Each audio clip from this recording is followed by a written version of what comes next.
প্রথমে বলো তুমি লেখাপড়া শিখেছো কত দূর? একটা টোটোওয়ালা আসছে, টোটোওয়ালাকে দাঁড় করাবো, যদি প্রশ্নের উত্তর দিতে পারে ওনার জন্য একটা সুন্দর গিফট আছে। বলো কোথায় আছো? ক্যামেরাম্যানকে বলবো একটু এগিয়ে আসো। যাচ্ছিলাম, আপনাদের সঙ্গে একটু দেখা হয়ে গেল।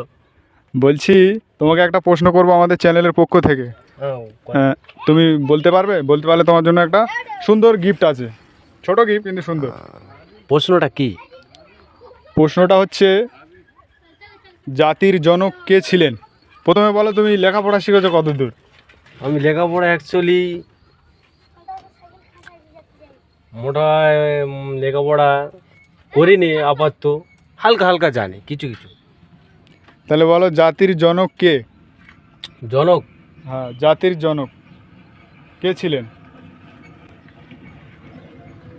বলতে পারলে সুন্দর একটা গিফট আছে, খুব তাড়াতাড়ি বলো, যেহেতু সময় পার হয়ে যাচ্ছে, রাস্তা জাম হয়ে যাচ্ছে। বলো। না পারবো না, যদি পারার মতো নেই। বন্ধুরা দেখতে পাচ্ছ উনি পারলো না, তোমাদের জানা থাকলে কমেন্টে জানাবেন। ব্যাস, যান।